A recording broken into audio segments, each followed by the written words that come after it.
Ma'am ఒక ఆర్టిస్ట్కి కళ్ళు ఎంత ఇంపార్టెంటో ముక్కు కూడా చాలా ఇంపార్టెంట్ మ్యామ్. అది కొంచెం అడపా ముక్కున్న అందరికీ అది రిలేట్ అవుతుంది. అంటే ఒక ఫేస్ ఫీచర్, ఒక మంచి ఐస్, ప్రాపర్ ఆస్పెక్ట్గా నోస్, ఒక చక్కటి చిరునవ్వు, మంచి జాలైన్, ఇవన్నీ తీర్చిదిద్దినట్టు ఉన్నారు మీరు. That is like God's gift and it's an amazing fact. Thank you. స్వయంవరం నుంచి కూడా అందరిని ఆకర్షించినటువంటి ఇన్హరెంట్ క్వాలిటీ అది. అంటే తీర్చిదిద్దినట్టుండే ముఖం, ఆకృతి, ఇలా అన్ని పదాలు వస్తున్నాయి నాకు. So wonderful ma'am. అంటే ఈ క్వశ్చన్ చాలా పాడ్కాస్ట్లలో అడుగుంటుంటారు, బట్ దెన్ నేను I will try to put in a different way. Generally ఒక ఆర్థడాక్స్ ఒక ఫ్యామిలీ నుంచి ఒక అమ్మాయి వస్తే సినిమా అనేది కొంచెం ఓకే సినిమానా ఇప్పుడు ఎందుకు అన్న క్వశ్చన్ వస్తుంది పేరెంట్స్కో పిల్లలకో. ఒకవేళ ఎంకరేజింగ్గా ఉన్నా నేను వెళ్ళి సస్టైన్ అవ్వగలనా, హౌ విల్ ఐ ఫేస్? మీరు చూస్తే స్వతహాగా చాలా స్వీట్ పర్సన్, కాస్త బెరుకుగా అండ్ అందరికీ మర్యాదిస్తూ. Industry is all about people. అవును, కరెక్ట్. ఏం ఆలోచించారు అప్పుడు స్వయంవరం వచ్చినప్పుడు, అంతకన్నా ముందు ఆర్ఎల్స్ ఇండస్ట్రీలోకి రావాలనుకున్నప్పుడు? ఆ thought process I want to know. అంటే ఇది బేసిక్లీ ఐడియా పుట్టింది నా దగ్గర నుంచి కాదు, అండ్ అలా అని నాకు ఇంట్రెస్ట్ లేదని కాదు. So I don't know. అది ఇప్పుడు మనం కెరియర్స్ చూస్ చేసుకునేటప్పుడు ఇప్పుడు ఎక్స్పోజర్ పిల్లలకి చాలా ఉంది, ఫోన్లు ఉన్నాయి, ఇవి ఉన్నాయి, అవి ఉన్నాయి, టిక్టాక్ ఉంది, లేకపోతే ఉండేది ఆర్ ఇన్స్టాగ్రామ్ ఉంది. సో వీళ్ళకి రీల్స్ చేసుకోవడం ఇవన్నీ తెలుసు. So they all know acting అంటే ఇలా ఉంటుంది, తర్వాత ఇలా ఉంటుంది, స్టార్డమ్ అంటే ఇది అని, what ever it is.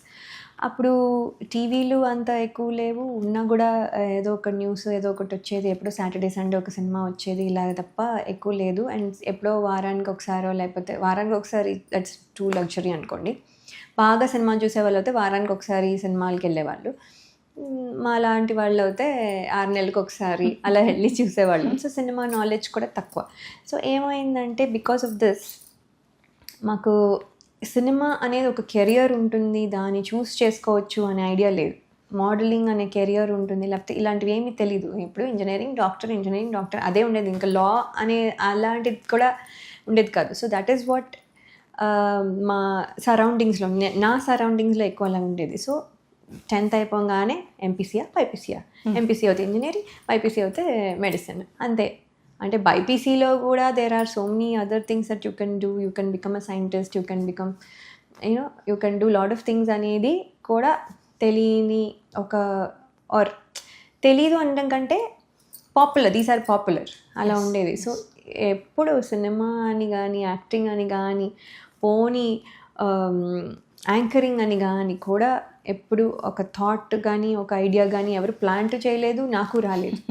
So అలాంటి సిచ్యువేషన్ నుంచి నేను 10th గ్రేడ్లో ఉన్నప్పుడు స్టార్ 2000 కంటెస్ట్ అని ఒక కంటెస్ట్ జరిగితే దానికి అప్లికేషన్ వేసుకోమంటే, అప్పటికి లోకల్ టీవీలో పిల్లల ప్రోగ్రామ్కి ఒకటి నేను నా ఫ్రెండ్ అప్పుడప్పుడు వారానికి ఒక ఎపిసోడ్ యాంకరింగ్ చేసేవాళ్ళం. చాలా కష్టపడేదాన్ని అనుకుంటాను. మీరు ఇప్పుడు ఎంత బాగా మాట్లాడతారు నాయనా. సో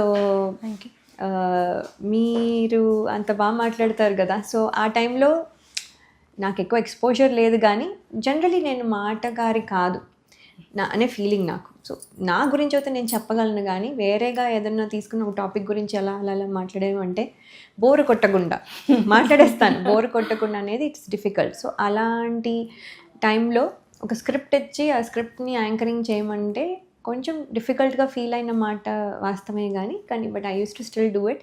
అది ఒక పిల్లల ప్రోగ్రామ్. సో అది చేశాను కాబట్టి మా పేరెంట్స్ ఏమనుకున్నారంటే స్టార్ 2000 కంటెస్ట్లో 3rd వస్తే యాంకరింగ్కి అవకాశం ఉంటుంది అన్నారనేమో మరి అనుకుంటున్నా.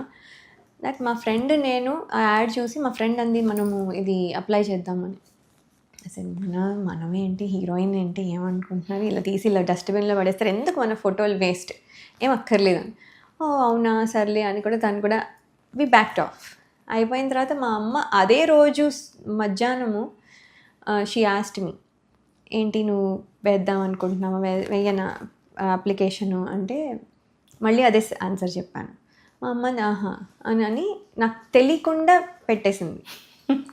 సో ప్రాబబ్లీ ఆ ప్రొఫైల్లో వాళ్ళు 3 ఫొటోస్ అడిగారు, long shot, mid shot and profile.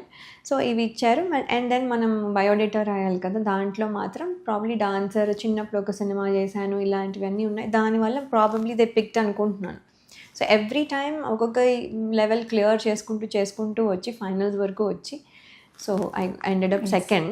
Cinema చేయలేదు, but I was so happy with that journey because అది అసలు నేను ఎక్స్పెక్ట్ చేయలేదు, అలా ఏం చేయలేదు. సో అలా మా అమ్మ వాళ్ళు ఏమనుకున్నారంటే దీనికి ఎలాగో రాదు, వీల్ టెస్ట్ అసలు ఎక్కడి వరకు వెళ్తుంది అనేది టెస్ట్, ఒక ఎక్స్పోజర్, ఒక పార్టిసిపేషన్ సర్టిఫికేట్ వచ్చినా ఎక్కువే అన్నట్టు ఉన్నారు వాళ్ళు. నిజంగా అలాగే అనుకున్నారు.